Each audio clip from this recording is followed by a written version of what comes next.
அன்பான மகனை பலி கொடுத்த ஆபிரகாம் இங்கே தெரிகின்றார். பண்பான ஆட்டினை பலிந்த ஆபேலும் இங்கே தெரிகின்றார்.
இறைவா, உயிருள்ளவையும் தேர்ந்தெடுக்கப்பட்டவையுமான கற்களை கொண்டு உமது மாட்சிக்கு நிலையான இல்லத்தை தயாரித்துள்ளி உமது திரு அவைக்கு நீர் அளித்துள்ள அருளின் ஆற்றலை பெருக செய்தருளும்.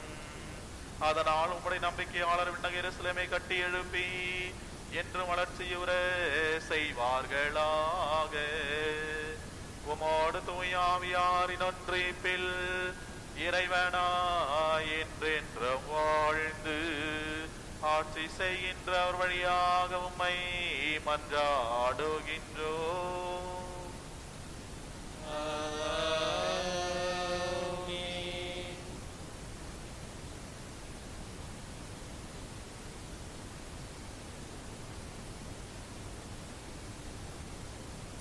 நான் கோவிலின் வாயிற்படியின் கீழிருந்து கிழக்கு நோக்கி தண்ணீர் வருவதை கண்டேன். இறைவாக்கினர் எசேக்கியேல் நூலிலிருந்து வாசகம்.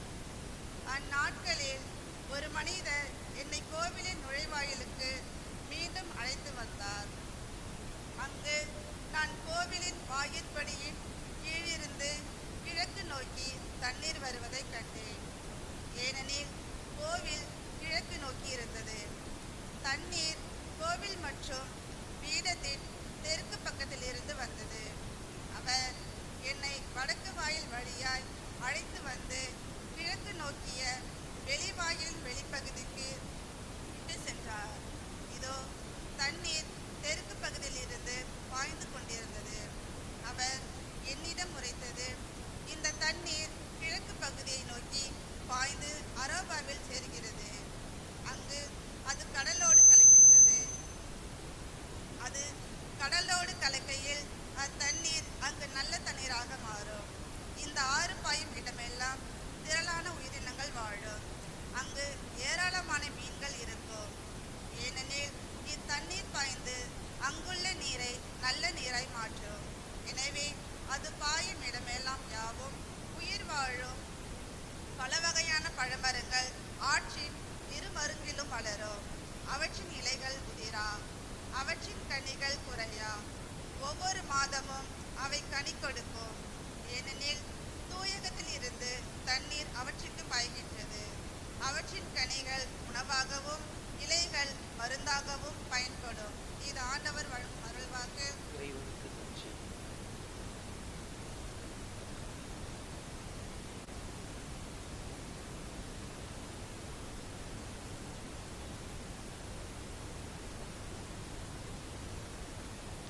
பதிலுரை பாடல். நீங்கள் பாட வேண்டிய பல்லவி. ஆற்றின் கால்வாய்கள் ஆண்டவரின் நகருக்கு பேரின்பம் அளிக்கின்றன. ஆற்றின் கால்வாய்கள் ஆண்டவரின் நகருக்கு பேரின்பம் அளிக்கின்றன. கடவுள் நமக்கு அடைக்கலமும் ஆற்றலுமாய் உள்ளார். இடுக்கணுற்ற வேளைகளில் நமக்கு உற்ற துணையும் அவரே. ஆகையால் நில உலகம் நிலைகுலைந்தாலும் மலைகள் ஆழ்கடலில் அதிர்ந்து நடுங்கினாலும் எங்களுக்கு அச்சம் என்பதே இல்லை. பல்லவி. ஆற்றின் கால்வாய்கள் ஆண்டவரின் நகருக்கு பேரின்பம் அளிக்கின்றன. ஆறு ஒன்று உண்டு, அதன் கால்வாய்கள் உன்னதரான கடவுளின் திரு உறைவிடமான நகருக்கு பேரின்பம் அளிக்கின்றன. அந்நகரின் நடுவில் கடவுள் இருக்கின்றார். அது ஒருபோதும் நிலைகுலையாது. வைகரை தோறும் கடவுள் துணை அதற்கு உண்டு. பல்லவி. ஆற்றின் கால்வாய்கள் ஆண்டவரின் நகருக்கு பேரின்பம் அளிக்கின்றன.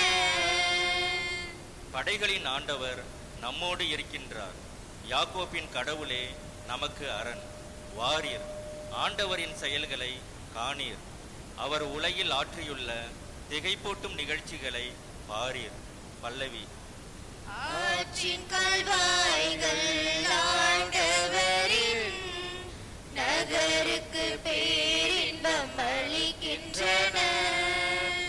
ஆற்றின் கால்வாய்கள் ஆண்டவரின்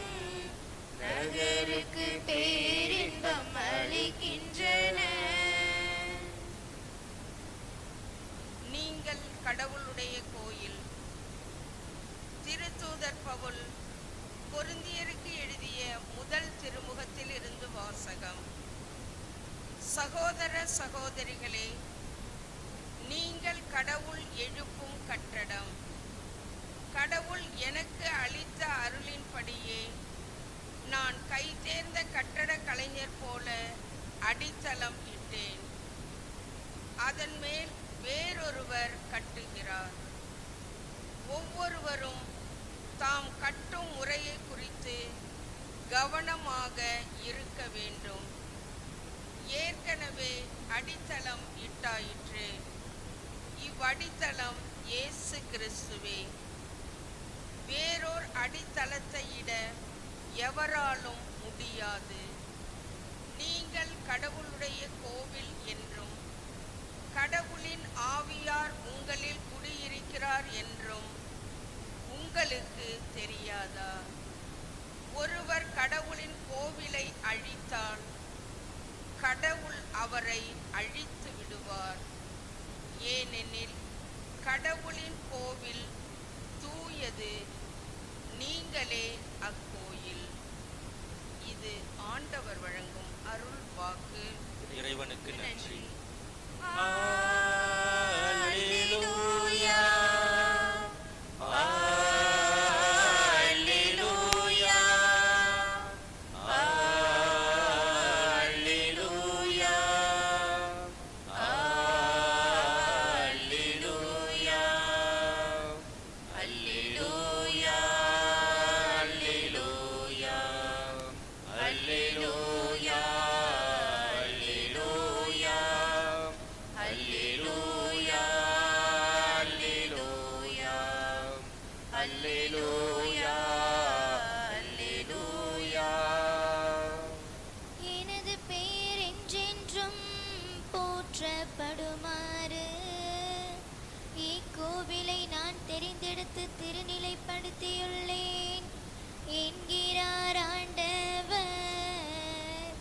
அல்லேலூயா, அல்லேலூயா, அல்லேலூயா, அல்லேலூயா, அல்லேலூயா. ஆண்டவர் உங்களோடு இருப்பாராக. உம் ஆன்மாவோடும் இருப்பாராக. புனித யோவான் எழுதிய தூய நற்செய்தியிலிருந்து வாசகம். ஆண்டவரே, மாட்சி உமக்கே.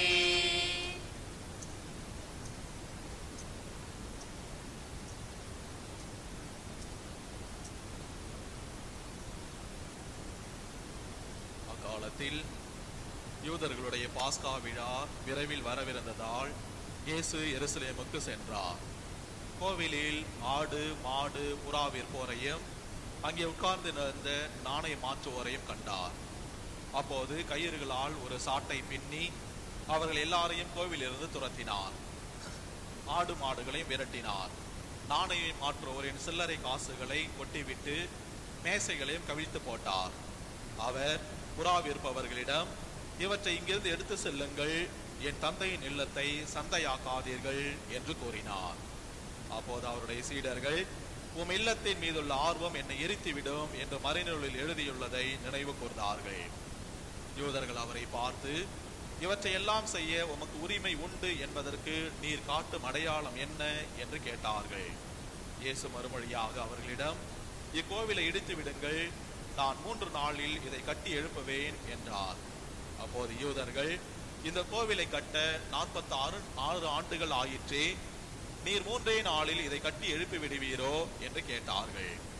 ஆனால் அவர் தம் உடலாகிய கோவிலை பற்றியே பேசினார்.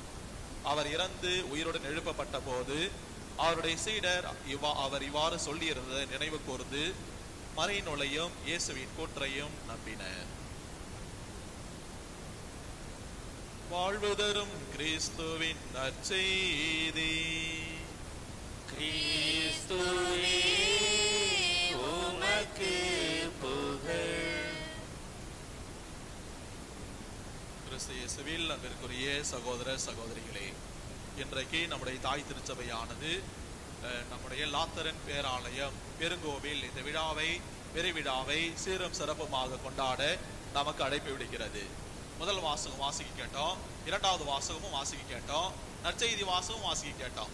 எதை பற்றி சொல்லுகிறது? 3 எழுத்து தான். ஜெபமாலையா, கல்லறையா, கோவிலை பற்றி இந்த முதல் 3 வாசகங்கள் நமக்கு எடுத்துரைக்கின்றன. இன்னைக்கு முதல் வாசகத்துல வந்து எசேக்கியேல் இறைவாக்கு புத்தகம், பெரிய இறைவாக்கினர் அப்படின்னு சொல்லுவாங்க, மேஜர் ப்ராஃபட்ஸ் அப்படின்னு சொல்லுவாங்க இல்லையா. அவங்க பெரிய இறைவாக்கினர் புத்தகத்தை இவர் வந்து எசேக்கியேல் இறைவாக்கினர், பெரிய இறைவாக்கினர். பெரிய இறைவாக்கு புத்தகத்திலிருந்து இறைவாக்கு புத்தகங்களிலேயே இதுவும் மிகப்பெரிய ஒரு இறைவாக்கு புத்தகம். என்னன்னா அந்த புத்தகங்கள்ல இது ஒரு மிகப்பெரிய ஒரு புத்தகம், எசேக்கியேல் இறைவாக்கு புத்தகம். இந்த எசேக்கியேல் புத்தகத்தை வச்சு ஃபாதர்ஸ் டாக்டரேட் பட்டமே வாங்கியிருக்கிறாங்க. ஒரு வார்த்தை வைத்துக்கொண்டே டாக்டர் பட்டம் வாங்கியிருக்கு, டாக்டரேட் அப்படின்னு சொல்லிட்டு முனைவர் பட்டங்கள்லாம் பெற்றிருக்கிறாங்க பழைய ஏற்பாட்டுல. அந்த அளவுக்கு இந்த புத்தகம் எசேக்கியேல் இறைவாக்கு புத்தகம் மிகவும் பிரசித்தி பெற்ற புத்தகம். இதுல வந்து இந்த வாசிக்கட்டோம்னா இந்த உடைந்த எலும்புகள், உயிர் பெறட்டும், இந்த மாதிரி பாட்டுலாம் வந்து இதுல வந்து எழுதியிருக்கிறாங்க. அந்த அளவுக்கு இந்த இறைவாக்கு புத்தகம் மிகவும் பிரசித்தி பெற்ற ஒரு நல்ல அருமையான புத்தகமாக புது தெம்பையும் நம்பிக்கையும் ஊட்டக்கூடிய ஒரு புத்தகம். என்னன்னா இந்த எசேக்கியேல் இறைவாக்கு புத்தகம் தான். இன்னைக்கு வந்து இறைவாக்கு எசேக்கியேலோடு ஆண்டவர் பேசுகிற போதெல்லாம் வந்து காட்சி அவருக்கு வெளிப்படுத்துறாரு. காட்சி தான், காட்சியின் வழியாக தாம் சொல்ல வந்த செய்தியை அப்படியே கடவுள் வந்து சொல்லுகிறாரு. எசேக்கியேல் புத்தகத்தினுடைய மொத்த அதிகாரங்கள், எல்லா அதிகாரங்களையும் சேர்த்து நாம் வாசிக்கிற போது அங்கங்கே காணப்படுகிற சில காட்சிகள், அதன் அர்த்தங்கள் தொடர்ச்சியாக வருகின்றன.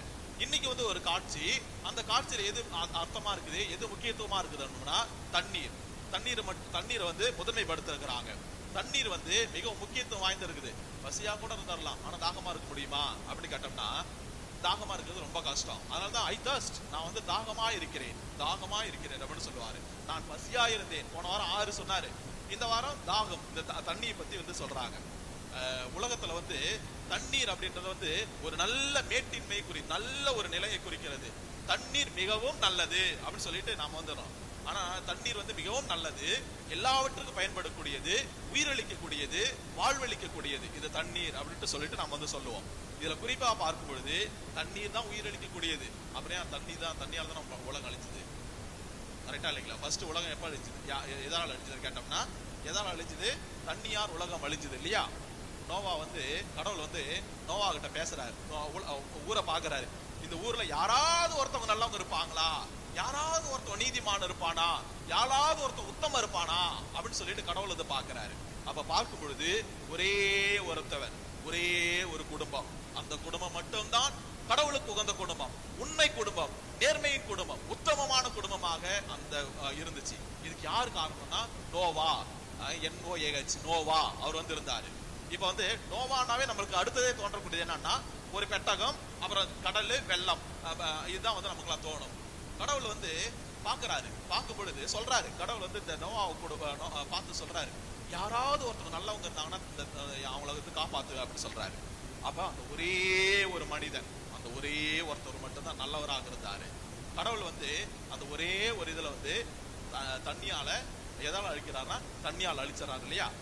அதை அழிக்கிறதுக்கு முன்னாடி கடவுள் வந்து நீ வந்து பெட்டகத்தை செஞ்சு ஒரு பெட்டகம் செய்யி, ஒரு போட்டை செய்யி, உன்னை நீ காப்பாத்திக்க அப்படின்னு சொல்லுவாரு. அவர் செய்ய ஆரம்பிக்கும் பொழுது ஊர்ல இருக்கிறவங்க எல்லாரும் பார்ப்பாங்க, என்னடா செஞ்சுட்டு இருக்குன்னு பார்ப்பாங்க. என்ன செஞ்சுட்டு இருக்கிற நீ? இந்த மாதிரி கடவுள் வந்து தண்ணியால் உலகத்தை, இதே பாலைவனம், இதுவே காட்டாந்தர, இதுல போய் நீ வந்து பெட்டகம் மழை வந்து தான் உலகம் தளிக்க போதா அப்படின்னு நினைச்சிருந்தாரு. கடைசியா பார்க்கும் பொழுது அவர் வந்து அப்ப எல்லாரும் என்ன சொன்னாங்கன்னா அவன் வந்து மென்டல்னாங்க, அவன் பைத்தியக்காரன் சொன்னாங்க. அவர் வந்து தண்ணீர் வரும் வரை நோவா பைத்தியக்காரன். ஆனா உலகத்தை எப்பொழுது உலகம் தண்ணீரால் எப்பொழுது அழிக்கப்பட்டதோ அப்பொழுது யாரு பைத்தியக்காரன் ஆகலான்னு தெரியும். ஒரே ஒருத்தவங்க தான் எல்லாரும் சேர்ந்து சொல்றத வந்து ஒண்ணு சொல்றோம், ஒரு உண்மை ஒண்ணு இருக்குது, எல்லாரும் சேர்ந்து வந்து சொன்னா அது பொய் வந்து சொன்னா உண்மையாயிடுமா அப்படின்னு கேட்டோம்னா ஆகவே ஆகாது. உண்மை உண்மைதான். பைத்தியக்காரர் இருந்து உண்மை யாரு அப்படின்னு சொல்லிட்டு அதுதான் வந்து உலகத்தை முதலில் அழிக்கப்பட்டது தண்ணீரால் தான். அதனாலதான் இதுக்கு வந்து இன்றைக்கு முதல் வாசகத்துல கூட புதிய இல்லத்துல திருத்தோயகத்திலிருந்து தென்புறத்திலிருந்து தண்ணீரை பாய்ந்தோட கடவுள் செய்கிறார். திருத்தோயகம் அப்படின்னு சொல்லிட்டு தெற்கிலிருந்து கிழக்கு நோக்கி அப்படின்னு சொல்லிட்டு, கிழக்கு நோக்கி அப்படின்னா என்ன அர்த்தம்னா இந்த கிழக்கு அப்படின்றத வந்து ஒரு பழமொழி சொல்லுவாங்க, கிழக்கு பக்கம் எல்லாரும் செல்லும் பொழுது அவர்கள் வளர்வார்கள், வளர்ச்சி அடைவார்கள், முதிர்ச்சி அடைவார்கள் கிழக்கு பக்கம் அப்படின்னு சொல்லி. அதனாலதான் பெரும்பாலான நம்ம எம்இபி ஃபாதர்ஸ் கட்டுற கோயில் எல்லாம் வாசற்படிலாம் பாருங்களேன் கிழக்கு பக்கம் தான் இருக்கும். சிலுவை கோயிலாம் பாருங்க. இந்த கோயில் கட்டுறது யாருன்னு தெரியுமா? மாமரி பிரம்மாண்டமான ஒரு கோயில் கட்டி கொடுத்துருக்காங்களே, யார் பேர் ஏதாவது இருந்தா? எங்க பேர் இருக்குதா? யாராவது தெரியுமா? திருத்தோயகத்தில் இருந்தன்னா ஆர்க் ஆஃப் தி கவர்னன்ட், உடன்படிக்கையின் பேழை, குருக்கள் மட்டுமே திருத்தோயகத்தில் நிற்க முடியும். இறைவனின் பிரசனம் அங்க மட்டும்தான் இருக்கும். யார் என்னன்னா மேட்டுல தண்ணி வந்து மேல வரும்பொழுது யாரும் அந்த தண்ணியில வந்து இறங்க மாட்டாங்க. பள்ளத்துல இறங்கும் பொழுதுதான் கால், அப்புறம் முட்டி, அப்புறம் மேல, அப்புறம் கொஞ்சம் மேல, அப்புறம் நெஞ்சி, அப்புறம் முழுகும். அப்ப எது முக்கியம்? மேடு முக்கியமா பள்ளம் முக்கியமா? கடவுளுக்கு நாமெல்லாம் நினைச்சிட்டு இருக்கிறோம் மேடுதான் முக்கியம் நினைச்சிட்டு இருக்கிறோம். கடவுள் பாருங்க பள்ளம் தான் முக்கியம். பள்ளத்துலதான் அவங்க வந்து முழுகுறாங்க. அதான் வந்து இங்க சொல்றாரு. இப்ப இது வந்து ஏற்கனவே ஒரு 20 கிலோமீட்டர் வளைஞ்சு பாம்பு மாதிரி வளைஞ்சு போயிட்டு இருக்கிற செடி கொடிகள் எல்லாத்தையும் வளர வைக்கிறது, உயிரினங்கள் எல்லாத்தையும் வளர வைக்கிறது, ஆடு மாடு கோழி எல்லா விலங்குகள், காட்டு விலங்கு எல்லாத்தையும் வளர வைக்குது. இது எதுக்குன்னா புதிய ஏதன் தோட்டம். புதுசா ஏற்கனவே ஒரு ஏதன் தோட்டத்தை அழிஞ்சு போச்சு. இப்ப ஒரு புதிய ஏதன் தோட்டத்தை போல இது அமைகிறது அப்படின்னு சொல்லிட்டு ஒன்னு நாம நினைக்கலாம். அதனாலதான் நான் நினைச்சு பாக்குறது என்னன்னா, இந்த தண்ணீர் ஆலயத்துக்கு வரோம் இல்லையா, ஆலயத்துல இப்ப என்ன வந்துருச்சோம்? தண்ணீர் வந்துருச்சோமா இல்லையா? அது எப்படி மாறுனுச்சு? தண்ணீர் வந்துருச்சோம், தீர்த்தமா மாறுனுச்சு. அதானே? ஏதாவது நாம சாதம் அல்லது வேற ஏதாவது எடுத்துரும், அது என்னவாகுது? பிரசாதம், பிறர் சாதம், பிறருக்கானது அப்படின்னு சொல்லிட்டு. தண்ணீர் தீர்த்தம், சாம்பல் அது வந்து பூசிக்கிறோம் இல்லையா, அது வெறும் சாம்பல். அது எப்படி? திருநீர். சாம்பல் திருநீரா மாறுது, தண்ணீர் தீர்த்தமா மாறுகிறது, சாதம் காணிக்கை பொருட்கள் வந்து அது பிரசாதமா மாறுகிறது. நாம மனிதர்கள் அப்படின்னு சொல்லிட்டு ஒரு கொஸ்டினை இங்க நம்ம வந்து எழுப்பலாம். நற்செய்தி வாசகத்துல பாருங்களேன், இயேசு கோவிலை தூய்மையாக்குகிறார் அப்படின்னு சொல்லிட்டு கோவிலை தூய்மைப்படுத்தல். இந்த டாபிக் என்னன்னா கோவிலை தூய்மைப்படுத்துதல். இது இந்த பகுதியில மட்டும் கிடையாது, இந்த யோவான் நற்செய்தியில, திருத்தூதர் யோவான் நற்செய்தியில மட்டும் நாம இதை வாசிக்கல. நான் என்ன யார் கோவில் புரியலையா? யார் கோவிலுக்கு எதிராக எழுகிறார்களோ அவர்கள் அவ்வாறே அழிவார்கள் அப்படின்னு சொல்லிட்டு. அப்ப வந்து இதுல என்னன்னா எல்லாருமே பேசுறாங்க பாருங்க கோயிலை பத்தி. முதல் வாசகத்திலயும் பேசுறாரு எசேக்கியேல், இரண்டாம் வாசகத்திலயும் பவுலடியார் பேசுறாரு, இதுலயும் பேசுறாரு. அப்படின்னா அப்ப கோவில் அவங்க பேசுறாங்கன்னா சும்மா பேச கிடையாது இல்லையா? அதுதான் இதுக்கு டாபிக் என்னன்னா கோவிலை தூய்மையாக்குதல். 4 நற்செய்தியாளர் பேசுறாங்க. இதுல முதல்ல பார்க்கும்போது ஒத்தமை நற்செய்தியாளர்கள் அவங்க என்ன செய்யறாங்கன்னா, இயேசுனுடைய பணிவாழ்வின் முடிவுல இயேசு கோவிலை தூய்மையாக்கினார் அப்படின்னு சொல்லிட்டு பேசுவாங்க. ஆனா யோவான் நற்செய்தியாளர் மட்டும், திருத்தூதர் யோவான் நற்செய்தியாளர் மட்டும் தன்னுடைய பணிவாழ்வின் துவக்கத்திலேயே அப்படின்னு பேசுறாரு. ஏன்னா யோவான் நற்செய்தியாளர் ஏன் இப்படி சொல்றாருன்னா, அவருடைய நற்செய்தியில இறையியல் ஆழமிக்கதாக இருக்கிறது, வித்தியாசமாக காட்ட வேண்டும். எடுத்தே சொல்றாரு யோவான் நற்செய்தியாளர். இயேசு வந்து தன்னுடைய பணிவாழ்வை இன்னைக்கு 9ஆம் தேதி தொடங்குறாருன்னு வைங்களேன். அவருடைய பணிவாழ்வு ஆரம்பிக்கிறாரு, இன்னைக்குதான் ஆரம்பிக்கிறாரு. நாளே அவருக்கு ஃபர்ஸ்ட் நாளே தூய்மையாக்குறாரு. எதிர்ப்பாளர்கள் நிறைய பேர் உண்டாவறாங்க. இதுதான் வந்து இதுல வந்து நம்ம வந்து வாசி கேட்கிறோம். எதுக்காக அப்படின்னா, இயேசு தூய்மையாக்கிறார். தூய்மையாக்குறது தப்பா? தூய்மையாக்குறது தப்பா? ஒழுங்குமுறை தப்பா? சொல்லுங்க பாப்போம். இயேசு சட்டத்தை கடைபிடிக்கிறார், தப்பா? இதெல்லாம் தவறா?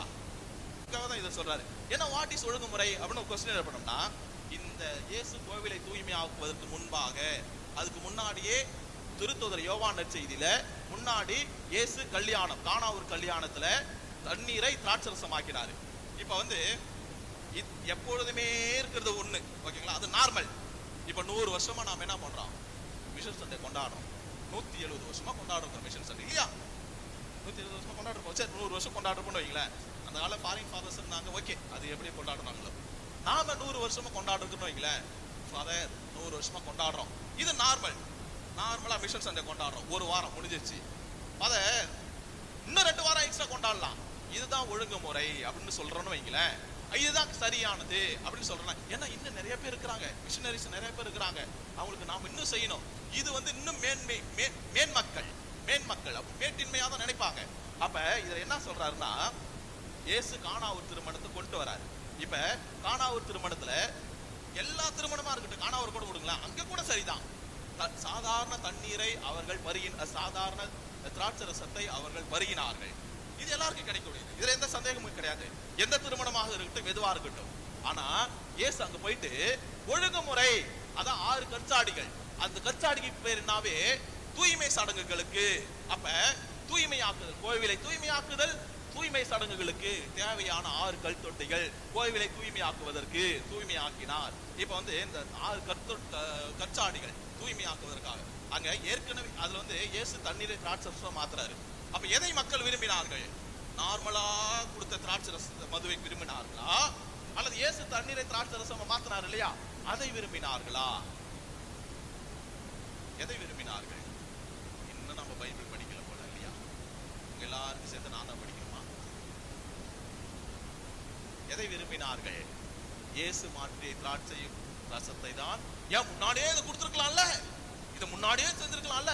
இதை விரும்பி, இதைத்தான் இயேசு இங்க சொல்லுகிறார், இதைத்தான் இயேசு இங்க செய்து காட்டுகிறார். ஒரு கொஸ்டின் கேட்கிறேன், ஏன் இயேசு கோபப்படணும்? கோவில்ல வந்துட்டு அவர் பாஸ்கா விழா கொண்டாட வந்திருக்கிறார் இயேசு. ஒவ்வொரு யூத கொடிமகனும் கொண்டாடி ஆகணும் இல்லையா? அப்போ கொண்டாடத்துக்கு வராரு இயேசு. இந்த நற்செய்தியின்படி ஏறக்குறைய 3-4 நினைக்கிறேன் தன்னுடைய நற்செய்தியில் உள்ள பாஸ்கா விழாவை பற்றி யோவான் நற்செய்தியாளர் குறிப்பிட்டிருக்கிறார். அப்படின்னா இயேசு அத்தனை பாஸ்கா விழாவிலும் இயேசு கலந்து கொண்டார். அப்ப ஏறக்குறைய ஒரு 3 திருவிழாவில் கலந்து இருக்கிறான்னு வைங்களேன். இது முதல் டைம்னு வைங்க. இப்ப ஏன் இயேசு வந்தமா, திருவிழா கொண்டாடணுமா, என்ஜாய் பண்ணமா, திரும்பி போயிடுறோமா, அப்படி இருக்க வேண்டியதானே? அதான முறை, இதான் முறை, என்னதான் முறை? எதை சொன்னாலும் ஆமாமான்றீங்களா? இருக்கலாம் இல்லையா, அப்படி செஞ்சிருக்கலாம் இல்லையா? ஆனால் இயேசு அப்படி செய்ய கிடையாது. ஏன் இயேசு கோபப்பட்டார் சொல்லுங்க பாப்பா, யாருக்கா தெரியுமா? ஏன் இயேசு கோபப்பட்டார்? கோபப்பட்டு என்ன செஞ்சாரு? மூலையில போய் உட்காந்துட்டாரா? சாட்டையை எடுத்து பின்னி வெளுத்தாரா? அடிக்க தொடங்கினார். ஏன் இயேசு கோபப்பட்டாரு?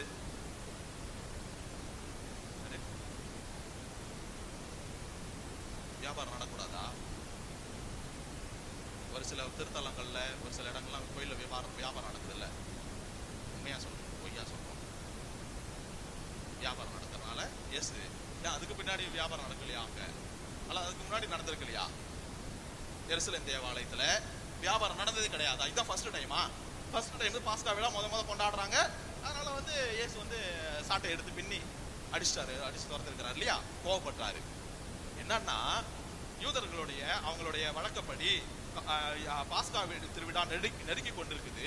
அந்த டைம்ல யூதர்களுடைய சட்டப்படி எருசலேமும் அதை சுற்றி 15 கிலோமீட்டர் யாரெல்லாம் எந்த யூத குடிமகன் வாழ்கிறார்களோ அவர்கள் கட்டாயம் இந்த எருசலேம் தேவாலயத்தில் பாஸ்கா விழாவில கலந்து கொள்ள வேண்டும். டியாஸ்போரான்னுவாங்க, outside of the Palestine. எந்தெந்த யூத பிள்ளைகள் எல்லாம் சிதறுண்ட யூதர்கள் உலகத்துல எங்க இருக்கிறாங்களோ வாழ்க்கையில ஒரு முறையாவது இந்த பாஸ்கா விழாவை கொண்டாடுவதற்கு எருசலேமுக்கு வருவார்கள். அப்ப அப்படி வரும்பொழுது எல்லாரும் என்ன செய்யறாங்க? வரும்பொழுது அங்க இருக்கிற நாணயங்கள், அப்ப வந்து இப்ப வந்து ரோம் நாட்டுல இருந்து நான் வரணும் வைங்களேன், ரோமை நாணயம், டாலரு, திராக்மா, இது இந்த மாதிரி நாணயங்கள்லாம் வெவ்வேறு நாட்டு நாணயங்கள் எடுத்துக்கிட்டு வருவாங்க.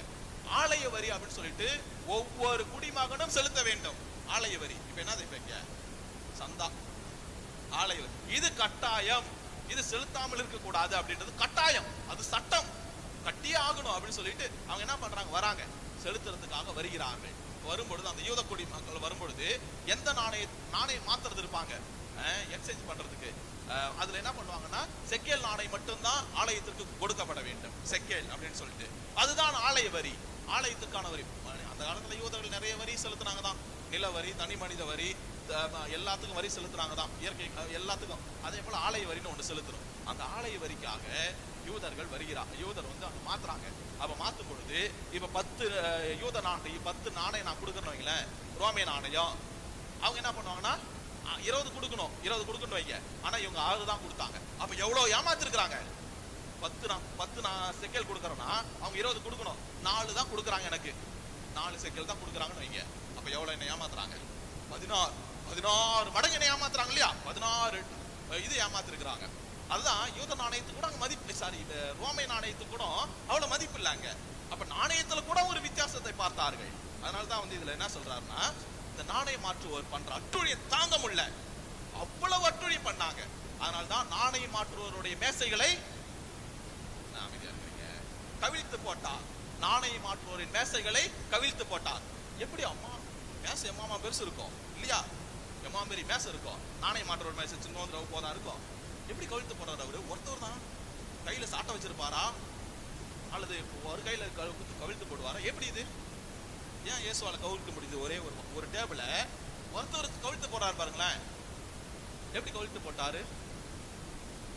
ஏன் அவருக்கு எங்க இருந்து தம்பு வந்துச்சு பாருங்க இல்லையா? ஏன்னா அவர் கார்பெண்டர் இல்லையா? அவருக்கு தெரியாதா எப்படி செஞ்சணும், என்ன செய்யணும், ஏது செய்யணும் தெரியாதா? நாணயம் மாற்றுவோருடைய மேசைகளை கவிழ்த்து போட்டார். இதுதான் இது செய்யக்கூடாதா இயேசு? இந்த காலத்துல செஞ்சாலும் என்ன நடக்கும் நினைச்சு பாருங்களேன்.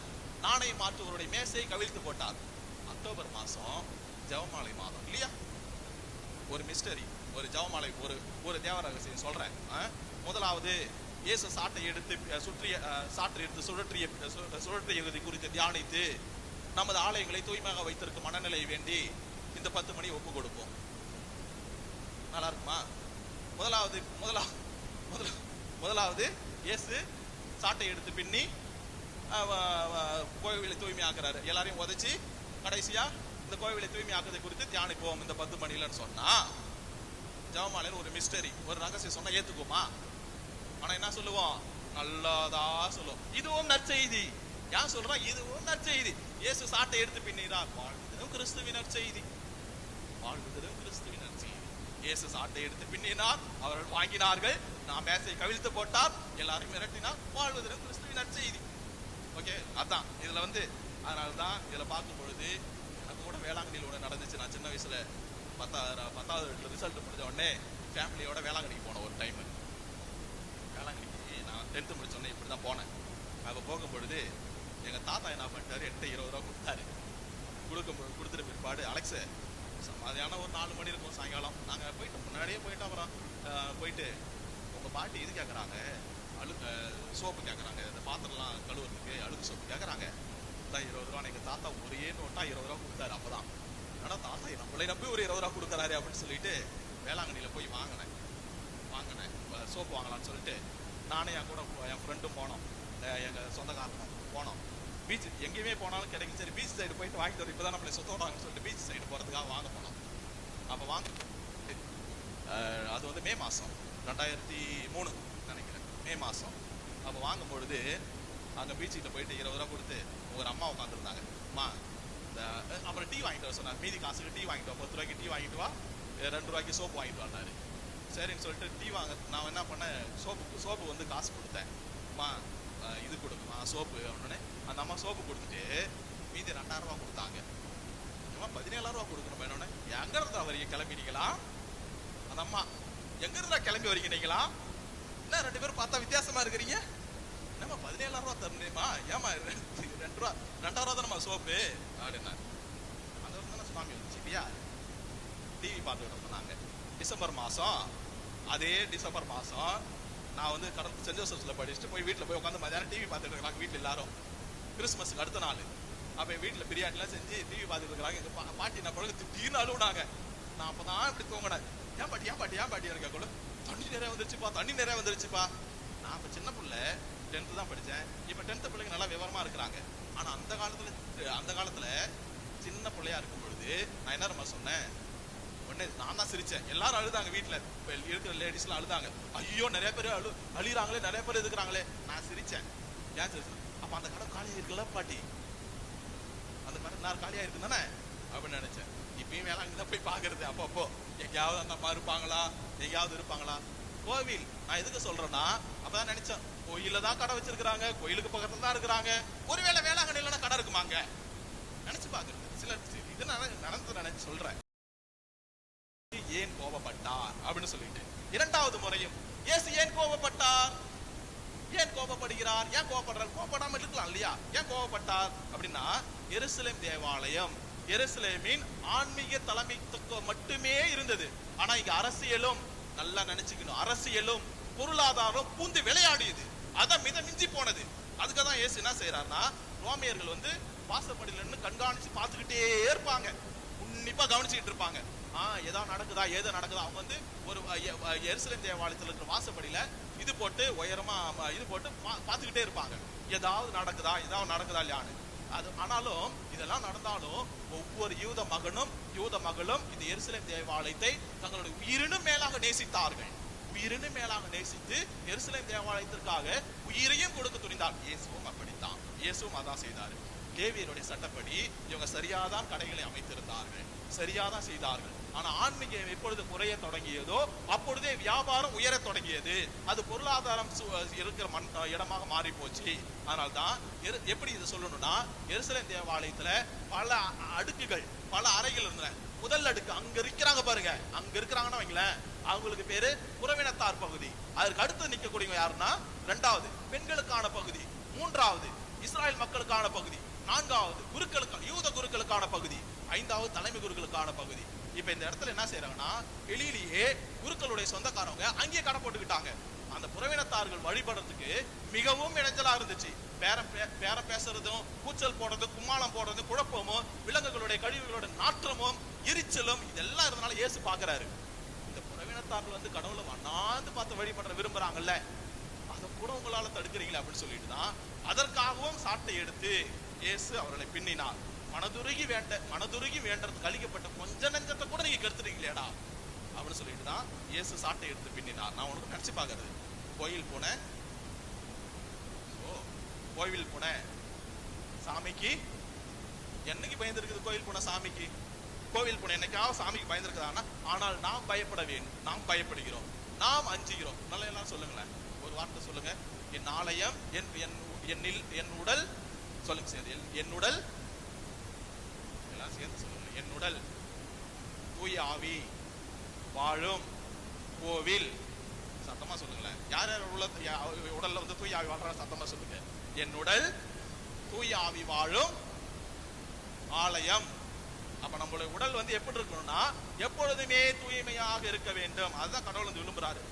அதுதான் ஒன்னு சொல்லுவாங்க, stone walls do not make a prison. Stone walls do not make a prison அப்படி சொல்லுவாங்க. எல்லா கற்களுமே சிறைச்சாலை ஆகாது, ஆனால் ஒரு குறிப்பிட்ட இது மட்டும்தான் ஆலயமாக மாறும். ஏரோப்ளேன் எங்க நிறுத்துவோம்? பிளைட்டை ஏரோப்ளேன் எங்க நிறுத்துவோம்? ஸ்கூல்லையமா நிறுத்துவோம்? ஏரோப்ளேன் எங்க நிறுத்துவாங்க? ஏர்போர்ட்ல நிறுத்துவாங்க. Bus stand, train railway station. நான் வந்து கோயிலுக்குலாம் வரமாட்டேன், வரமாட்டோம். ஆனா சாமி எங்க வேணாலும் இருக்கிறாருல, அங்கதான் போடுவார். அப்ப சாமி எங்க இருப்பாரு? எல்லா இடத்துலயும் சாமி இருந்தாருன்னா கோவில் இருக்கிறாரு. அதை விட கடவுளுடைய உடனிருப்பு ஆலயத்தில் தான் இருக்குது. அதுதான் சொல்லுவாங்க, கோவில் இல்லாத ஊரில் கோவிலுக்கு வராதவங்களுக்கு கோயில் தேவையா? அடுத்த டைலாக் இருக்கு இல்லையா? கோவில் இல்லாத ஊரில் கோவிலுடைய இருக்கக்கூடாது. அதான் டைலாக் இல்லையா? கோயிலுக்கு வராதவங்களுக்கு கோயில் தேவையா? அதுக்கு அடுத்து அந்த டைலாக் இருக்குது இல்லையா? அதனால்தான் இதுல வந்து பார்க்கும் பொழுது யார் வந்து திருத்தூதர்களே அந்த காலத்துல பாருங்க, திருத்தூதர்கள் ஜெபித்திருக்கிறார்கள். இயேசுடைய விண்ணேற்றத்திற்கு பிற்பாடு திருத்தூதர்கள் ஒரே இதயத்தோராய் கோவிலில் எப்பொழுதும் கடவுளை போற்றியவாறு இருந்தார்கள். லூக்கா நற்செய்தி 24:53. என் இல்லம் இறைவேண்டல் வீடு என்பது உங்களுக்கு தெரியாதா? இதை கல்விக்குறைகள் ஆகிவிட்டீங்களே அப்படின்னு சொல்றாரு. ஆனா ஒரே ஒரு இடத்துல மட்டும்தான் இயேசு இந்த நிகழ்ச்சியில கன்சர்னா இருந்தாரு. யாருக்கிட்ட? புறாவிற்பவர்கள். புறா விற்கிறாங்க இல்லையா, அவங்கள்ட்ட மட்டும்தான் இவற்றை இங்கிருந்து எடுத்து செல்லுங்கள் அப்படின்னு சொன்னாரு. இதை வந்து நீங்க எடுத்து செல்லுங்கள் அப்படின்னு சொல்றாரு. ஏன்னா புறா விற்பவர்கள் மிகவும் ஏழ்மையானவர்கள். அவங்க அப்பா இருக்கிறாரு சூசைப்பரு. அவங்க அப்பா என்ன வாங்கி கொடுத்தாரு? முத பிள்ளைக்கு வந்து அவங்க பிள்ளை வந்து ஆலயத்தில் அர்ப்பணிக்கும் பொழுது என்ன செய்வான்னா, முடியாதவங்க ஏழ்மையா இருக்கிறவங்க பிஜிஎன் அல்லது 2 மாடப்புறாக்களை வாங்கி கோவிலுக்கு அர்ப்பணிக்க கொடுத்துட்டு தலைச்சன் பிள்ளை மீட்டெடுப்பாங்க. இதை தான் செய்தார். ஏழ்மையான இயேசு ஏழைகள் மீது மிகவும் அன்பு செய்தார். அதனாலதான் அவங்களுக்கு மட்டும் எக்ஸெப்ஷன், அவங்கள்ட்ட மட்டும்தான் இயேசு பேசினார். இன்னைக்கு கூட லாத்தரன் பேராலயத்தினுடைய நேர்ந்தளிப்பு விழாவை நாம் வந்து சிறப்பிக்கிறோம். இந்த ஆலயம் உலகத்தில் உள்ள ஆலயங்களுக்கெல்லாம் தாய் ஆலயம். நம்ம யூடியூப் சேனல்ல போய் பாருங்க, ஒரே நிமிஷம் தான் வரும். ஒரே நிமிஷத்துல நம்ம பங்குல யூடியூப் சேனல் இருக்குல்ல, ஒன் ஃபெய்த் செயின்ட் ஆண்ட்ரூஸ் குருபாகரம் அப்படின்னு சொல்லிட்டு நம்ம யூடியூப் சேனல் இருக்கு இல்லையா, அதுல போய் சப்ஸ்கிரைப் பண்ணி பாருங்க. ஒரே ஒரு ஆலயம் தான், ஒரே ஒரு பெருங்கோவில், அது மட்டும்தான். ஏறக்குறைய 1000 ஆண்டுகளாக திருத்தந்தையர்கள் அங்கு தங்கி இருக்கிறார்கள். 1000 ஆண்டுகள். அதே சமயத்தில் இதுல மட்டும்தான் 20 ஆயர் பேரவையும் 5 புதுச்சங்களும் நடைபெற்றது. எப்போது அங்க திருத்தந்தையர்கள் தங்கி வேற இடத்துல தங்க போனாங்களோ அப்பொழுதும் அது இடமும் ஃபேமஸ் ஆச்சு. ஆனா இந்த இடத்துல பார்க்கும் பொழுது புனித திருத்தூதர்கள் பேதுரு, பவுல் இவருடைய தலைகள் இன்னும் வெள்ளி பாத்திரத்துல வைத்துக் கொண்டு பாதுகாத்துக் கொண்டிருக்கிறார்கள். இயேசு ராவுணவின் போது திருப்பலி நிறைவேற்றிய மேசையும் இன்னும் அப்படியே இருக்குது. புனித பேதுரு முதல் திருத்தந்தை திருப்பலி நிறைவேற்றிய மேசையும் இன்னும் வச்சிருக்காங்க. அப்படின்னா இயேசு உண்மை கிறிஸ்து. இயேசு கோவிலோட தூய்மையை விரும்புகிறாங்க. கோயில பார்த்தோம்னா எல்லாருக்கும் புகழ்றதான் ஒரே வேலை. அப்ப இவர் யாரு? புகழ்ந்து தள்ளணும் இல்லையா? பாடி பரிசில் பெறணும் இல்லையா? புகழ்ந்து தள்ளி ஒருத்தவங்களை புகழ்ந்து தள்ளி நன்றி சொல்லி இவருக்கே நன்றி சொல்லணும் இல்லையா? இவருக்கு புகழணும் இல்லையா? அந்த புகழ்ச்சியும் நன்றி யாருக்கிடம் இருந்து வருகிறது? கடவுளிடம் இருந்து நமக்கு வருகிறது. தள்ளுறதான் நம்ம அது இருக்கிறது. இன்னைக்கு திருச்சபை அதை விரும்புறது இல்லை. அதனால இன்றைய திருப்பலியில நம்முடைய ஆலயம் தூய ஆவி வாழும் இல்லறம். ஒரே ஒரு டைம் சொல்லுங்களேன் பார்ப்போம். எனது உள்ளம் தூய ஆவி வாழும் இல்லறம். இந்த கருத்துக்களுக்காக தொடர்ந்து மன்றாடும்.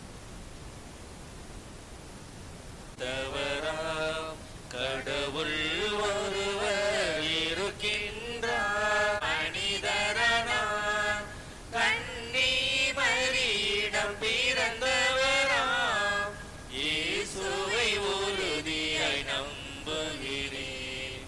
பிலாத்துவின் ஆட்சியில் பாடுபட்டார், சிலுவையில் இறந்து அடக்கப்பட்டார், மூன்றாம் நாளில் உயிர் தெழுந்தார், இறப்பின் மீது வெற்றி கொண்டார்.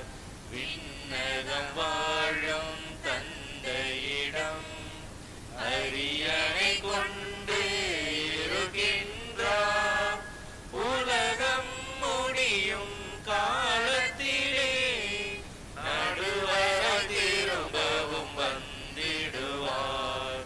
தூய ஆவியாரை நம்புகிறேன், பாரினில் அவர் துணை வேண்டுகிறேன். பாவ மன்னிப்பில் தூய்மை பெற்று பரிகார வாழ்வில் நிலைத்திடுவேன். திரு அவை உரைப்பதை நம்புகிறேன், புனிதர்கள் உறவை நம்புகிறேன். உடலின் உயிர்ப்பை நிலை வாழ்வை உறுதியுடனே நம்புகிறேன்.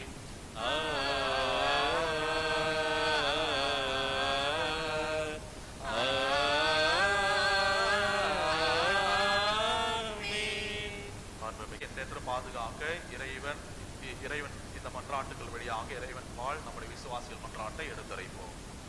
ஒவ்வொரு மன்றாட்டுக்கு பிறகும் நீங்கள் சொல்ல வேண்டிய பதில்: ஆண்டவரே எங்கள் வேண்டுதலுக்கு செவி சாய்த்தருளும்.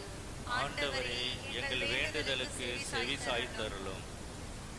இந்திய திரு அவை தன்னுடைய சொந்த அமைப்புகளிலும் சமூகங்களிலும் நிலவும் சாதி அடிப்படையிலான பாகுபாட்டை துணிவுடன் எதிர்கொண்டு நீதி மற்றும் சமத்துவம் நிலவும் இறையாட்சியின் உண்மையான அடையாளமாக மாற வேண்டுமென இறைவா உம்மை வேண்டுகிறோம். ஆண்டவரே எங்கள் வேண்டுதலுக்கு செவி சாய்த்தருளும். சாதிய அமைப்புகளால் பயனடைவோர் தூய ஆவியின் தூண்டுதலால் மனம் மாறி பாகுபாட்டை விலக்கி ஒடுக்கப்பட்டவர்களுடன் தோழமையுடனும் ஒற்றுமையுடனும் நடக்க ஊக்கம் பெற வேண்டுமென இறைவா உம்மை வேண்டுகிறோம். ஆண்டவரே எங்கள் வேண்டுதலுக்கு செவி சாய்த்தருளும்.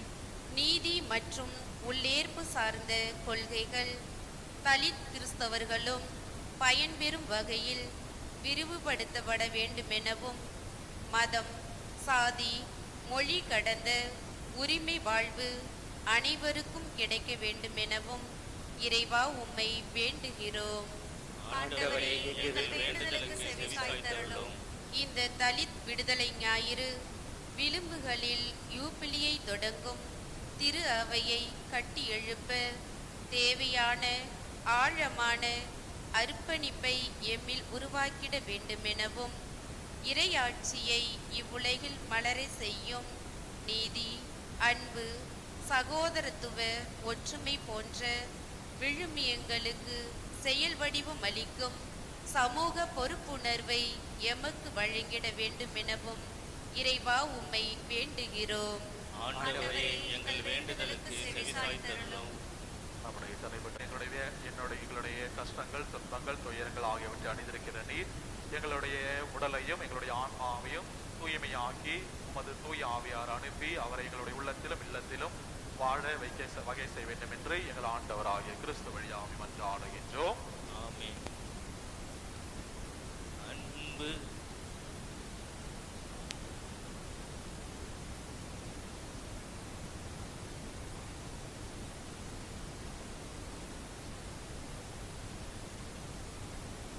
திருமுழுக்கு திருவாழ்வுக்கும் இறையரசுக்கு நுழைவாயில் இறையருள் வரும் வாய்க்கால்களுக்கெல்லாம் முதலாக இருக்கின்றது. மனிதனாய் பிறந்தவனை இறைவனின் பிள்ளையாக பிறக்க செய்கிறது. திருமுழுக்கு திருவருள் சாதனைகள் எல்லாம் இவருக்கு உரிமை அளிக்கிறது. எனவே இப்பொழுது திருச்சபையின் முன்னிலையில் உங்களை உணவுகிறேன். உங்கள் குழந்தைக்கு என்ன பெயரிட விரும்புகிறீர்கள்? ரினிஷார்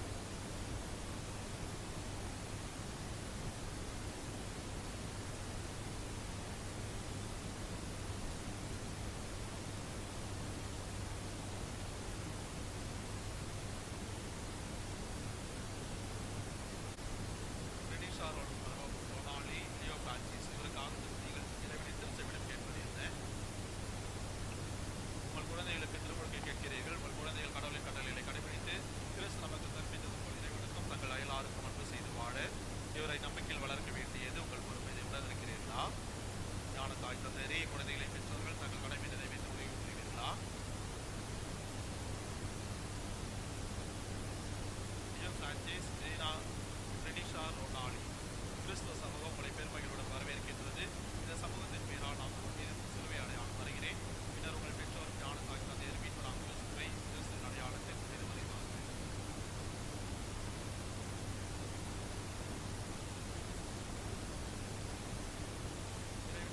இந்த மரியே, புனித சூசையப்பரே, புனித திருமுழுக்கு யோவானே, புனித ராயப்பரே சிதம்பரே, புனித தோமையாரே, புனித சவேரியாரே, வாழ்வில்லாமல் இறைவா தீமையின் ஆவியான சாத்தானின் ஆதிக்கத்தைகளிலிருந்து அகற்றவும் இருளிலிருந்து மனிதரை விடுவித்து உமது ஒளியில் வைத்து அரசு கொண்டு வந்து சேர்த்தும் திருமறை உலகிற்கு அனுப்பினீர். இக்குழந்தைகளை ஜென்ம பாவத்திற்கு மீட்டு உமது மாற்றின் ஆலயமாக்கி இவரில் தூய ஆவியார் குடிகளை செய்தல வேண்டும் என்று எங்கள் ஆண்டவராகிய கிறிஸ்து வழியாக மன்றாடுகின்றோம். உங்கள் மீது இயேசு கிறிஸ்து அடையாளம் வருது மீட்பின் நினைவு செய்கிறோம். நம் ஆண்டவராகிய கிறிஸ்துவின் ஆற்றல்களை திடப்படுத்துவதாக என்று வாழ்ந்து ஆட்சி செய்கின்றோம்.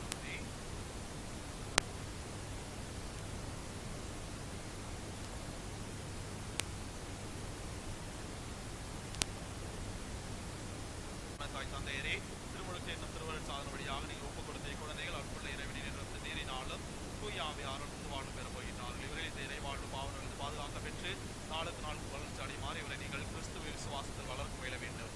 ஆகவே உங்கள் விசுவாசத்தால் தூண்ட பெற்று இந்த பொறுப்பை ஏற்றுக்கொள்ள வேண்டுமானால் உங்கள் திருமுழுக்கு நினைவில் கொண்டு பாவத்தை விட்டுவிடுங்கள். இயேசு கிறிஸ்துவின் மீது நம்பிக்கை அறிவிக்கிடுங்கள். அதுவே திருச்சபையின் விசுவாசம். அதிலேதான் குழந்தைகள் திருமுழுக்கு பெறுகின்றன. இறை மக்களுடைய சுதந்திர வாழ் நீங்கள் பாவத்தை விட்டு விடுகிறீர்களா?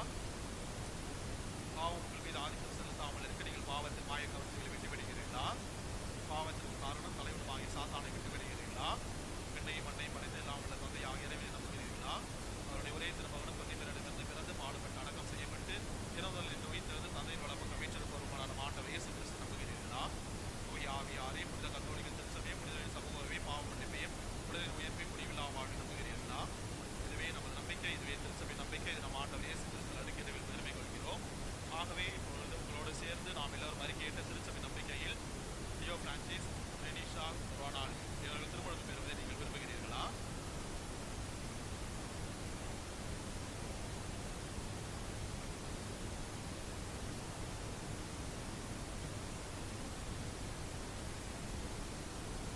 உங்களுக்கு பெருபெருப்பு அளித்துள்ளார். இப்பொழுது அதே கிறிஸ்து உங்கள் மீது மீட்பின் அழைப்பு செய்கிறார். எனவே நீங்கள் இறை மக்களோடு இணைக்கப்பெற்று குருவும் ஆசிரியரும் அரசருமாகிய கிறிஸ்து உறுப்புகளாய் நிலைத்திருந்து முடிவில்லா வாழ்வு பெறுவீர்களாக.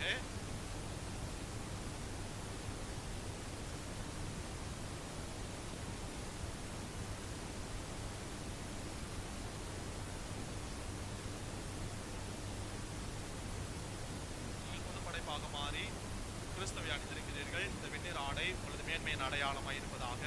உங்கள் உறவினரின் சொல்லாலும் முன்மாதிரியாலும் நீங்கள் உதவி பெற்று இதை மாசுபடாமல் முடிவில்லா வாழ்வுக்கு கொண்டு போய் சேர்ப்பீர்களாக.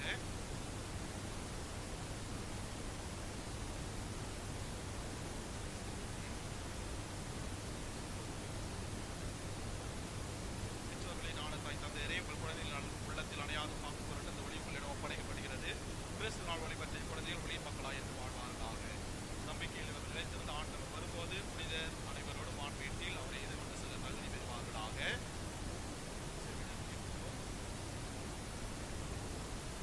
பேசவும் ஆண்டவர் இயேசு செய்தருளினார். நீ விரைவில் அவர் வார்த்தை தந்தையாக இறைவனின் புகழும் மகிமையும் விளங்க காதால் கேட்கவும் அந்த நம்பிக்கை நாமல் அறிக்கதையும் அவரே செய்திருப்பாராக. இணையே இறைவா, தருவாய் தருவாய் தருவாய் முன்னருளே நிறைவாய். பலியாக எதை உனக்கு தருவேன் என்று இந்த படைப்பெல்லாம் நீதானே படைத்தாய் என்று. கோதுமை மணியும் திராட்சை கனியும் புதிதாக மாற்றம் பெறுவது. தந்தேன் இணையே இறைவா, தருவாய் தருவாய் தருவாய் பொன்னருளே நிறைவாய். கொடுப்பதில் இன்பம் பெறுவதில் இல்லை, குறையின்றி கொடுத்து நான் வாழ்ந்திடுவேன். கொடுப்பதில் இன்பம் பெறுவதில் இல்லை, குறையின்றி கொடுத்து. தந்தேன் இணையே இறைவா, தருவாய் தருவாய் தருவாய் முன்னருளே நிறைவாய். பலியாக எதை உனக்கு தருவேன் என்று இந்த படைப்பெல்லாம் நீதானே படைத்தாய் என்று. பலியாக எதை உனக்கு தருவேன் என்று இந்த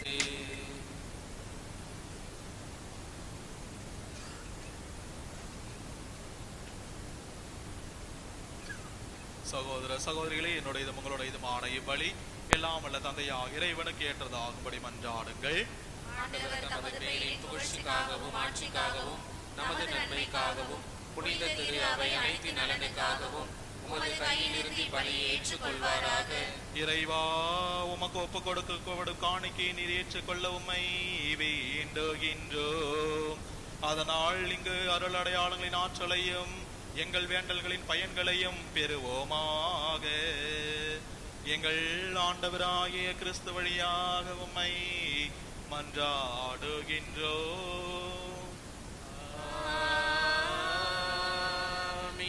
ஆண்டவர் உங்களோடு இருப்பாராக.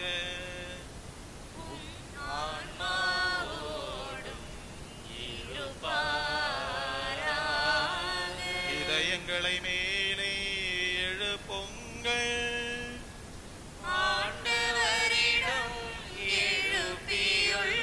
நம் இறைவனாகிய ஆண்டவருக்கு நன்றி கூறுவோம்.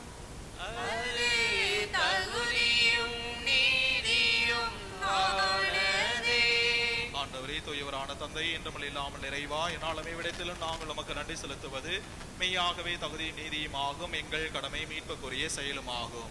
இறைவேண்டலின் வீட்டில் வாரி வழங்கும் வள்ளலாக நீர் வீற்றிருக்கின்றீர். உமது முடிவில்லா அருள் உதவியால் கட்டெழுப்பப்பட்ட தூய ஆவியாரின் கோவிலாக நிறைவு செய்கின்றீர். உமக்கு உகந்த மாட்சிமிக்க வாழ்வினால் இக்கோவிலை ஒளிர செய்வீராக. காணப்படும் கட்டளைகள் முன்குறிக்கப்படுகின்ற கிறிஸ்துவின் மணமகளாகிய திரு அவை என்றும் புனிதப்படுத்துகின்றேன். அதனால் அத்திரு அவை எண்ணற்ற மக்களை பெற்ற தாயாக திகழ்கின்றது. உமது விண்ணகம் ஆட்சியில் இடம்பெற அவற்றை செய்வீராக. ஆகவே புனிதர் வானதூதர் அனைவரோடும் நாங்கள் சேர்ந்து உம்மை புகழ்ந்தேத்தி முடிவின்றி அக்களித்து சொல்வதாவது: தூயவர் தூயவர் தூயவர், ஆண் படைகளின் கடவுளாம் ஆண்டவர். விண்ணகமும் மண்ணகமும் உமது மாட்சியால் நிறைந்துள்ளன. உன்னதங்களிலே ஓசானா. ஆண்டவர் பெயரால் வருகிறவர் ஆசி பெற்றவர். உன்னதங்களிலே ஓசானா. வானக தந்தையே, நீர் மெய்யாகவே தூயவர், தூய்மை அனைத்துக்கும் ஊற்று. ஆகவே உம்முடைய ஆவியை பொழிந்தே காணிக்கைகளை தூய்மைப்படுத்த உம்மை வேண்டுகின்றோம். இவ்வாறு எங்கள் ஆண்டவர் இயேசு கிறிஸ்துவின் உடலும் இரத்தமுமாக எங்களுக்கு இவை மாறுபனவாக. அவர் பாடுபட உளம் கனிந்து தம்மை கையளித்த போது அப்பத்தை எடுத்து நன்றி செலுத்தி அதை பிட்டு தம் சீடர்களுக்கு அளித்து கூறியதாவது: அனைவரும் இதிலிருந்து பெற்று உண்ணுங்கள். ஏனெனில் இது உங்களுக்காக கையளிக்கப்படும் என் உடல்.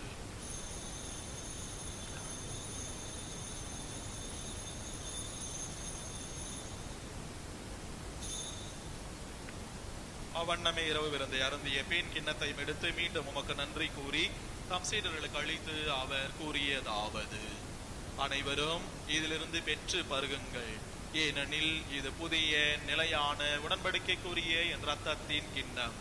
இது பாவ மன்னிப்புக்கென்று உங்களுக்காகவும் பலருக்காகவும் சிந்தப்படும். இதை என் நினைவாக செய்யுங்கள்.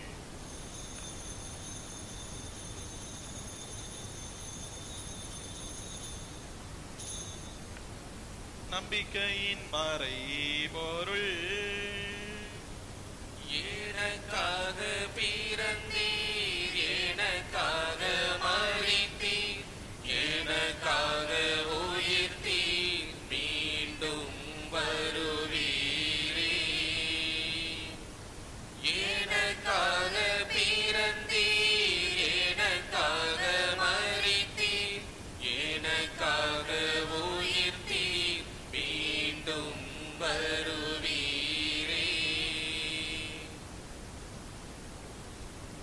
ஆகவே ஆண்டவரே, நாங்கள் கிறிஸ்து நிரப்பினை உயிர்ப்பின் நினைவு கூர்ந்து வாழ்வதும் அப்பத்தை மீட்பளிக்கும் கிண்ணத்தை உமக்கு ஒப்புக் கொடுக்கின்றோம். திருமண் என்று உமக்கு ஒழிய முறை தகுந்தவர்களை ஏற்றுக்கொண்டீர். எனவே உமக்கு நன்றி செலுத்துகின்றோம். மேலும் கிறிஸ்துவினுடைய ரத்தத்திலும் பங்குள்ளும் எங்களை தூய ஆவியார் ஒன்று சேர்க்க வேண்டும் என உம்மை தாழ்மையுடன் மன்றாடுகின்றோம். ஆண்டவரே, உலகெங்கு வரவேற்கும் திரு அவை நினைவு கூர்ந்தலும் எங்கள் திரு தந்தை செங்கர் எங்கள் ஆயர் பிரான்சிஸ் எல்லா துறையினராக அனைவரோடும் திரு அவை அன்பில் நிறைவேற செய்திருந்தோம். மேலும் திரு நோக்குடன் துவில் கொள்ளும் எங்கள் சகோதரர் சகோதரிகளையும் சிறப்பாக திருவாளர் Aruldas, Susaiammal, Ambrose, Lawrence, Joseph Stalin, Selvanathan, John Amalraj, மேலும் நம் குடும்பங்களில் வாழ்ந்து மறித்த அனைத்து ஆன்மாக்களையும் நினைவு கூறுவோம். இறந்தோர் அனைவரும் இரக்கத்தோடு நினைவு கூர்ந்து திருமகளில் ஏற்றர்களும் எங்கள் அனைவரும் மீது இரக்கமாயிரும். கடவுளின் கன்னித்தாயான புனித மரியா, அவருடைய கணவரான புனித யோசேப்பு, புனித திருத்தோதல் மாட்சி மறை சாட்சியர், மற்ற புனிதர்கள் ஆகிய அனைவருடனும் நாங்கள் நிலைவாழ்வில் பங்குள்ளும் தகுதி பெற்று திருமகன் இயேசு கிறிஸ்து வழியாக உம்மை புகழ்ந்தேத்த வரமருள உம்மை மன்றாடுகின்றோம். இவர் வழியாக, இவரோடு, இவரில் எல்லாம் வல்ல இறைவனாகிய தந்தையே, தூய ஆவியாரின் ஒன்றிப்பில் எல்லா புகழும் ஆட்சியும் என்றென்றும் உமக்கு உரியதே. ஆமென், ஆமென், ஆமென். மீட்பரின் கட்டளையால் கற்பிக்கப்பட்டு இறைபடிப்பினையால் பயிற்சி பெற்ற நாம் அனைவரும் துணிந்து சொல்வோம். விண்ணுலகில் இருக்கிற எங்கள் தந்தையே, உமது பெயர் தூயதென போற்ற பெறுக. உமது ஆட்சி வருக. உமது திருவுளம் விண்ணுலகில் நிறைவேறுவது போல மண்ணுலகிலும் நிறைவேறுக. எங்கள் அன்றாட உணவை இன்று எங்களுக்கு தாரும். எங்களுக்கு எதிராக குற்றம் செய்வோரை நாங்கள் மன்னிப்பது போல எங்கள் குற்றங்களை மன்னியும். எங்களை சோதனைக்கு உட்படுத்தாதேயும், தீமையிலிருந்து எங்களை விடுவித்தருளும். ஆண்டவரே, தீமை அனைத்திலும் இருந்தும் எங்களை விடுவித்து எங்கள் வாழ்நாளில் அமைதியை கனிவுடன் அருளுமை மன்றாடுகின்றோம். இரக்கத்தின் உதவியால் நாங்கள் பாவத்திலிருந்து எப்போதும் விடுதலை பெற்று யாதொரு கலக்கமின்றி நலமாயிருப்போமாக. நாங்கள் எதிர்நோக்கி இருக்கும் பேரின்பத்துக்காகவும் மீட்பராகிய இயேசு கிறிஸ்துவின் வருகைக்காகவும் காத்திருக்கின்றோம். ஏனெனில் ஆட்சியும் வல்லமையும் ஆட்சியும் என்றென்றும் உமதே. ஆண்டவர் இயேசு கிறிஸ்துவே, அமைதி உங்களுக்கு விட்டு செல்கின்றேன், என் அமைதியை உங்களுக்கு அளிக்கின்றேன் என்று திருத்தொதர்களுக்கு படிந்தீரே.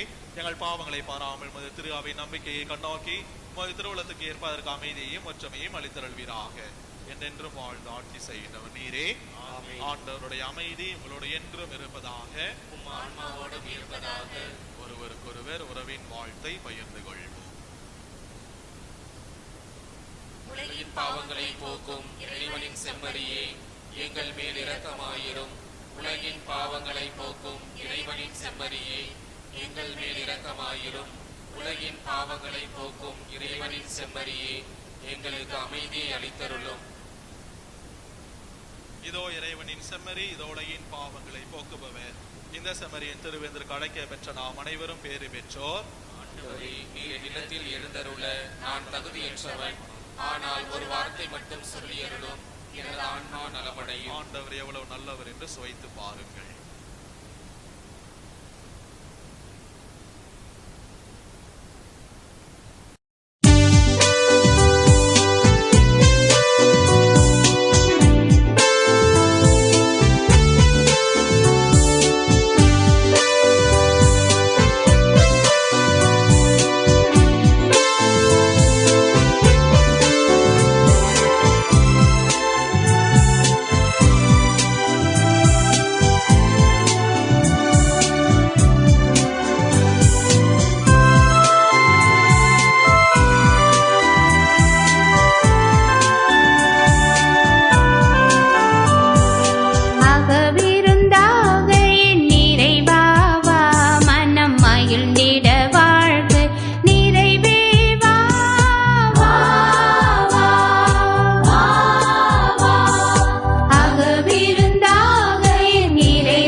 நவம்பர் மாதம் 1ஆம் தேதி ஞாயிற்றுக்கிழமைக்கு லாப பெறுபவர்கள் மேலறிவு விழா. 10ஆம் தேதி திங்கட்கிழமை பெரிய லியோ திருத்தந்தை மறைவள்ளுவர் நினைவு நாள்.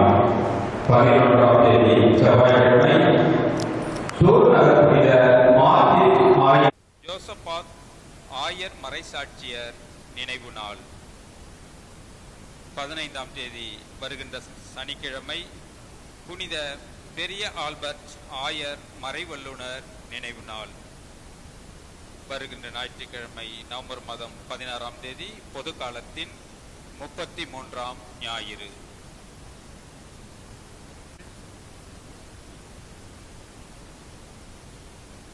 இன்றைய நாளில் திருப்பலிக்கு பிற்பாடு திருவழிபாட்டு குழுவினர் பங்கு அலுவலகத்திற்கு வரும்படியாக கேட்டுக்கொள்கிறோம். நாம் கடந்த மாதம் நம்முடைய பங்குல மறைபரப்பு ஞாயிறை சிறப்பித்திருந்தோம். அதற்கு நன்கொடையாளர்கள் தங்களுடைய தாராள உதவிகளை செய்திருக்கிறார்கள். அவருடைய பெயர்களை நான் வாசிக்கின்றேன். அவர்களுக்கு என்னுடைய நெஞ்சார்ந்த நன்றியும் தெரிவித்துக் கொள்கிறேன். திருவாளர் தம்பு குளோரியா ரூபாய் 5000 பிரான்ஸ் கீழ் நெடுங்காடு கிளை பங்கை சேர்ந்தவர். திருவாளர் ராபர்ட் 3000 ரூபாய் நெடுங்காடு. திருவாளர் வின்சன் 2000 ரூபாய் குறும்பகரம் பங்கு. பெயர் சொல்ல விரும்பாதவர் 2000 ரூபாய் கீழ் நெடுங்காடு. பெயர் சொல்ல விரும்பாதவர் 2000 ரூபாய் கீழ் நெடுங்காடு. திருவாளர் சூசை 1000 ரூபாய் நெடுங்காடு. திருமதி ரூபி 1000 ரூபாய் நெடுங்காடு. திருவாளர் லாசர் 1000 ரூபாய் கொட்டப்பாக்கம். திருவாளர் தேவதாஸ் 500 ரூபாய் செருமாவிலங்கை. திருமதி ரீனா 300 ரூபாய் கீழ் நெடுங்காடு. பஞ்சசாதனபுரம் கிராம இறை மக்கள் சேர்ந்து 2500 ரூபாய் கொடுத்திருக்கிறார்கள். பெயர் சொல்ல விரும்பாதவர் 1000 ரூபாய் மேரி தெரு நெடுங்காடு. மற்றும் மிஷன் சண்டைக்காக வந்த இன்கம் 26,925 ரூபாய். அதுக்கு எக்ஸ்பென்சஸ் 52,762 ரூபாய். பேலன்ஸ் 24,157 ரூபாய். இது மீதி பணம் உயர்மறை மாவட்டத்திற்கு அனுப்பி வைக்கப்பட்டிருக்கிறது. நமக்கு இந்த நான் ஏற்கனவே சொல்லியிருக்கிறேன், பங்கு தந்தையை சந்திக்க வரும் பொழுது குடும்ப அட்டையுடன் வரவும் அப்படின்னு சொல்லியிருக்கிறேன்.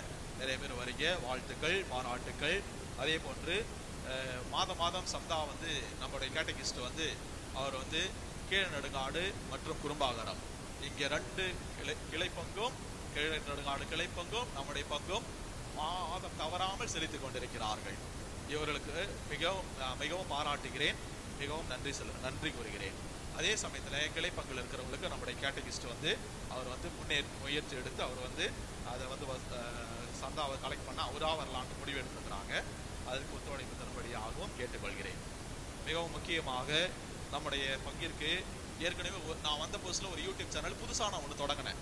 சில காரணங்கள் அதுக்கு இருக்குது. இப்போ திரும்பவும் புதுசாக ஒன்று தொடங்கி இருக்கிறோம்.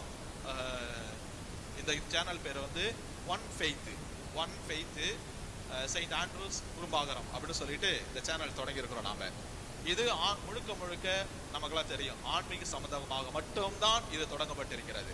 அதனால திருப்பலி மட்டும் கிடையாது, இன்னும் இறை வார்த்தை இருக்கிறது, நற்செய்தி இருக்கிறது, புனிதர்கள் இருக்கிறாங்க. அதே போல உங்களுடைய பங்களிப்பு, நீங்களும் ஏதாவது செய்யணும் அப்படின்னா அணுகி நீங்களும் ப்ரோக்ராம் கண்டக்ட் பண்ணலாம். அதனால இந்த சேனல்ல பங்கெடுத்து இதை நீங்க முதல்ல சப்ஸ்கிரைப் பண்ணி ஷேர் பண்ணுங்க. நம்முடைய எல்லாருக்கும் அனுப்புனீங்கன்னா அவங்க ஆன்மீகத்துல இன்னும் உயர்வு பெறுவார்கள். அதனால இறைவனிடம் வேண்டிக் கொள்வோம், நாம எல்லாவற்றிலும் தூய்மையானவர்களாகவும் தூய ஆவி வாழும் இல்லறமாகவும் இருக்க மன்றாடுவோம். எழுதுகிறேன். அவர்களோடு இரவு கொடுப்பாராக. ஆன்மாவோடும் இருப்பாராக. இறைவனின் சிறப்பு ஆசீர் பெற அனைவரும் தலைவணங்கி நிற்போம். விண்ணுக்கும் மண்ணுக்கும் ஆண்டவராய் இறைவன் இன்று இக்கோவிலின் நேர்ந்திருப்பு விழாவில் உங்களை ஒன்று சேர்த்துள்ளார். அவர் உங்கள் மீது தமது விண்ணக ஆசையை நிறைவாய் பொழிவாராக. ஆமென். சிதறுண்ட மக்கள் அனைவரையும் தம் திருமகனில் ஒன்று சேர்க்க விரும்பிய இறைவன் உங்களை தமது கோவிலாகவும் தூய ஆவியாரின் உறவிடமாக விளங்க செய்வாராக. ஆமென். இவ்வாறு நீங்கள் மகிழ்வுடன் தூயவராகி இறைவனுக்கு உகந்த இல்லிடமாக திகழவும் புனிதர் அனைவரோடும் நீங்கள் நிலையான பேச்சின் உரிமை சொத்தை பெறவும் உங்களுக்கு அருள்வாராக. ஆமென். எல்லாம் வல்ல இறைவன் தந்தை மகன் தூய ஆவியார் உங்களை ஆசீர்வதிப்பாராக.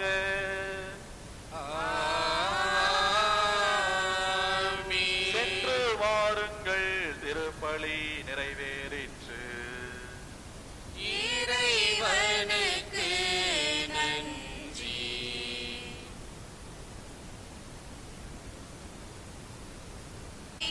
அதை பாமாலையாக நான் சூடுவேன். உலகெல்லாம் நற்செய்தி நானாகுவேன். உந்தன் புகழ் பாடி நான் வாழுவேன். உலகெல்லாம் நற்செய்தி நானாகுவேன். உந்தன் புகழ் பாடி நான் வாழுவேன். ஒரு கோடி பாடல்கள் நான் பாடுவேன். அதை பாமாலையாக நான் சூடுவேன். மணவீணை தனை இன்று நீ மீட்டினாய். அதில் மலர்பாக்கள் பல கோடி உருவாக்கினாய். மணவீணை தனை இன்று நீ மீட்டினாய். அதில் மலர்பாக்கள் பல கோடி உருவாக்கினாய். என் வாழும் ஒரு பாடல் இசை வேந்தனே. அதில் எழும் ராகம் எல்லாம் உன் புகழ் பாடுதே. என் வாழும் ஒரு பாடல் இசை வேந்தனே. அதில் எழும் ராகம் எல்லாம் உன் புகழ் பாடுதே. ஆதியும் நீயே அந்தமும் நீயே பாடுகிறேன் உனையே இயேசுவே. அன்னையும் நீயே தந்தையும் நீயே போற்றுகிறேன் உனையே இயேசுவே. ஆதியும் நீயே அந்தமும் நீயே பாடுகிறேன் உன்னை இயேசுவே. அன்னையும் நீயே தந்தையும் நீயே போற்றுகிறேன் உன்னை இயேசுவே. ஒரு கோடி பாடல்கள் நான் பாடுவேன். அதை பாமாலையாக நான் சூடுவேன். உலகெல்லாம் நற்செய்தி நானாகுவேன். உந்தன் புகழ் பாடி நான் வாழுவேன். ஒரு கோடி பாடல்கள் நான் பாடுவேன்.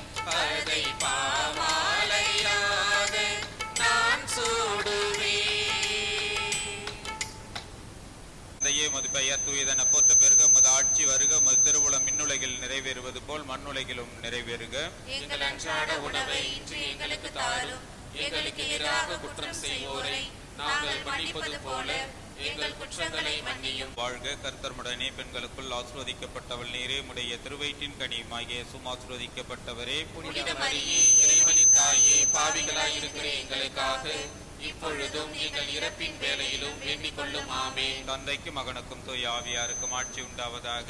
தொடக்கத்தில் இருந்தது போல இப்பொழுதும் எப்பொழுதும் என்றென்றும் இருப்பதாக. ஆமென். இயேசுவின் மகபரிசுத்தமான திருஹிருதயமே, எங்கள் சிநேகமாயிரும். மரியாயின் மாசற்ற திருஹிருதயமே, எங்கள் இரட்சணியமாயிரும். எங்கள் பங்கின் பாதுகாவலரான புனித அந்திரேயாவே, எங்களுக்காக வேண்டிக் கொள்ளும். ஏனைய எல்லா புனிதர் புனிதைகளே, எங்களுக்காக வேண்டிக் கொள்ளுங்கள். எங்களை காத்து வழி நடத்துகின்ற எங்கள் காவல் தூதர்களே, எங்களுக்காக வேண்டிக் கொள்ளுங்கள். நிலையான புகழுடைக்கு எல்லா காலமும் ஆராதனையும் புகழும் ஆட்சியும் உண்டாக கடவது.